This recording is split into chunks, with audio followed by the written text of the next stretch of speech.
Hi guys, it is April from Getting Hooked with It. Today I'm here back with another KonMari with me. I am going through my bookcases and I am decluttering.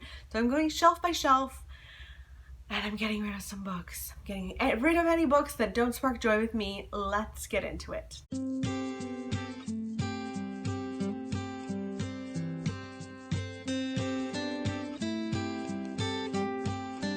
So I have 27 books that I need to go through and bring them all down to 20 books. So I can only have 20 books on this shelf.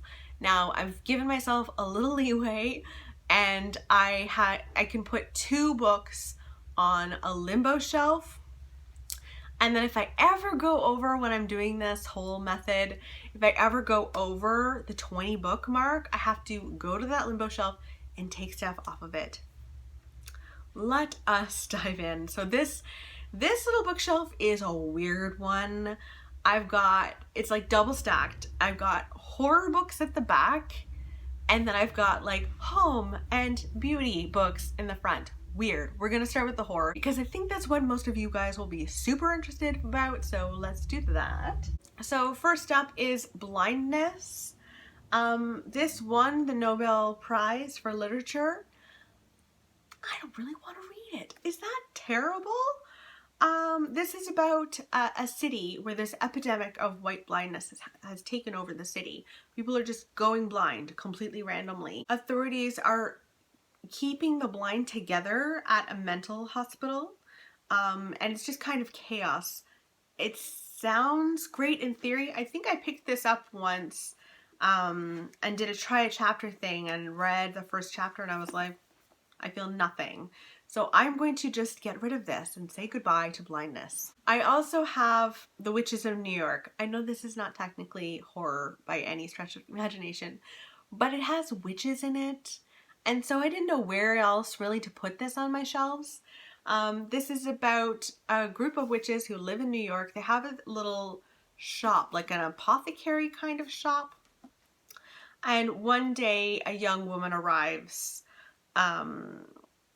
who's really interesting. She can see things no one else can. She hears voices that no one else can hear. Is she a witch? Is she magical? And it does sound really good, so I would like to keep this. I think this would be like a cozy Halloween kind of read. So I'd like to keep it. It's also quite beautiful, so I want to keep it. Okay, a book I've read and loved is I Am Legend by Richard Matheson. Now he is like super hit or miss for me. Even this book is quite hateful towards women, overly sexualizes women, but it scared the living daylights out of me because this is about a man. It's like the last man on earth. There are these vampires who are stalking him at night, every single night. He's got the place boarded up and he's just trying to survive, which is terrifying. I was scared. I really liked it, so I'm keeping it. Next up is Haunted by Chuck Palahniuk. This is a novel made up of 23 stories. It's supposed to be funny and horrifying, and just the word funny in there, I'm not really into funny horror. I just want to be terrified, so I'm gonna let this one go. I've also got The Haunting of Hill House by Shirley Jackson. I read this and enjoyed it. I wasn't like blown away by this book, but it's a classic. I could see myself reading it again, so I would like to keep this and kind of revisit it in the future. I've also got The Troop by Nick Cutter. Now this is supposed to be major body horror. I don't really like major body horror, and I did not like Nick Cutter's other book, The Deep. I didn't like that at all, but I still want to keep this. I just want to try it out. I'm very curious if Nick Cutter is just not for me, or whether I had just picked up the wrong book in the first place. So I'm keeping it with the knowledge that I could very well get rid of it at some point, but I'm going to keep it. Next is Salem's Lot by Stephen King. This is my mom's favorite Stephen King. I think this is about vampires as well, and it's supposed to be terrifying. I am going to get rid of this only because it's in this little paperback that I don't like. And I am going to maybe get it out from the library, maybe find a different copy that's nicer and bigger, but I'm going to get rid of it and pass that along. Next up is The Dinner by Herman Koch. I really enjoyed this. This is more thriller than horror, if I'm being honest. This is about a group of people who get together for dinner. It's two couples. The men in the couple are brothers and they kind of hate each other, and they're there to discuss their children and what their children have done. And over the course of dinner you find out what they did and what their parents want to do about it. This is very much a character study. I really enjoyed it. However, I'm thinking of maybe putting this on my limbo shelf because I'm not super tied to keeping this. So we'll see. Next up is In the Meantime by Paul Tremblay. This is a short story collection by Paul Tremblay, who is one of my is my favorite horror author ever.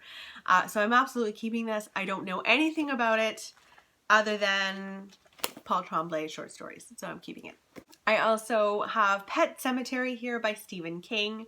I really enjoyed Pet Sematary a lot. I don't love this edition in any way, shape, or form. It's like old and kind of gross, so I'm going to get rid of it. But I really did enjoy this book for sure. So yeah, I think it's time to give that away to someone else. The Woman in White is like a classic thrillery kind of book, mystery book. It's about a man who meets a woman at night while walking. She is alone, she's terrified, and he decides he wants to find out the mystery behind her. I've never read any Wilkie Collins. This is absolutely where I want to start. I am keeping this. I've also got Handling the Undead. This is the same author as Let the Right One In. That one covers vampires, this one covers zombies. I just don't have any desire to read it though. I'd much prefer to read Let the Right One In, see what I think of his writing, then maybe pick up more of his stuff. This is also like a library copy that I was able to get at a library sale, and I want to get rid of those because they're not pretty, they don't bring me joy, so I'm going to get rid of it. I'm doing good with getting rid of stuff. The Terror is up next by Dan Simmons. This is about a group of men who are on a whaling ship or something like that. And they're in the Northwest Passage. Their ship gets stuck in the ice and then they begin to be attacked. I just don't want to read it. It's way too big. It's way too big and I just don't know. I think I might want to watch the miniseries instead, so I think I'm going to just go ahead and do that. I'm doing amazingly well. This feels so good. Next up is Demonologist by Andrew Piper. So this is a possession story about a man who is visited by this woman in his office who says, "Do you want to come and see something really cool in Venice?" He's like, "No, I don't know who you are." He goes home. His wife just decides in this moment to tell him she's leaving him. It's like, maybe I will go to Venice after all. And he goes and he witnesses a person being possessed.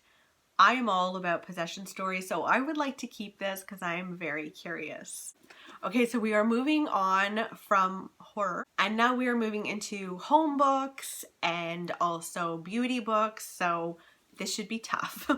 First up is Spark Joy by Marie Kondo. She's kind of sparked this whole series, so I have to keep this. This is about keeping the objects in your life that bring you joy, that spark joy, and letting go of the rest. And it really has helped me in the past, and I'm trying to do that here, and I really want to keep this because it sparks joy. Next is Shelter for the Spirit. Create your own haven in a hectic world. I really enjoy Victoria Moran. She is all about self-care, and this is self-care at home, and I've never read it from cover to cover. I've read bits and pieces of it, but not entirely. I will absolutely be keeping this because as a homebody and just loving my home, like I need this in my life. Oh, another one I gotta keep. Apartment Therapy. This is a really great book about decluttering your home. I've done this before and it really helps, and you have challenges for every single week, and I've done it before and loved it, so I want to keep this one. Next is Sally Hughes' Pretty Honest. This is like a kind of Bible towards beauty and what you need in your life, skincare wise and also makeup wise. I think it's just too basic for me. I think that if I was a teen, I might enjoy this more. But I know all of these things, so I'm going to pass this along to someone that will be lucky because it's very beautiful. So hopefully they like it. Kate Somerville's Complexion Perfection, I will be keeping. This is such a good skincare book. I need to re-look at this actually, because it kind of diagnoses the problems with your skin. And a few years ago now, I was able to like find a chapter that really explained my skin and like follow the process, and my skin had never looked better. So I'm keeping this for sure. This is a gem. Next is a book I didn't get a lot of use out of, sadly. It's the Megan Method, and it's about how to like design your home. Like she charts out drawings that you're supposed to draw for like sorting out each room. And I like decorating a lot, but I'm not that organized where I'm gonna like draw anything out in pencil. So this is probably just not for me, and I think someone else will get more use out of it that's just a little more type A than I am. I am type A, but this is like next level. 2 Kevin Aucoin books that I will never get rid of. This was my teen years. I loved Kevin Aucoin. He is a makeup artist who was amazing, and I used to recreate the looks in here. And I loved them so much. There is no way I could ever get rid of these books. Next up is The Nest Home Design. This is really a decor book more than anything else. And I'm gonna get rid of it. I don't feel completely tied to this. It does give you tips on like what type of sofa or how big your sofa should be. But the designs in here are really not my style in any way, so I'm going to pass that on to someone who might like it. Next is Hers, and it's a home decor book that's very much inspired by women and femininity and bringing more femininity into your home. And I'm definitely keeping this. I've got a few spots in my home that are truly mine, and I'm having a baby girl, and so I'd like to keep this. I really love elegant spaces, and I'd like to keep this to try and infuse a little bit of this into our home. Domino, the Book of Decorating. I think this is a really sweet book. I'm not sure if I want to keep this on my shelves or not. It is a beautiful coffee table book, and it does have a bit of my style in here. So I'm not sure. I'm putting it on the limbo pile. A book I probably should get a heck of a lot of more use out of, but I could never part with this, is Martha Stewart's Homekeeping book. It's really about like, if you have spilled red wine, what do you do? And she will tell you exactly what to do for any scenario. It's kind of insane. This is like a Bible for home care, so I'm keeping it. I also have the Complete Book of Home Organization. I think I prefer in some ways home organization books to decorating books a lot of the time. So I'm keeping this. It has all sorts of tips for organizing your house. And I really liked it, so I'm going to keep that one. That was it. How did I do? I think I did really, really well. I've got 2 books for my limbo. I'm gonna put Domino on there, and then also the dinner as well, so this can go on my limbo shelf.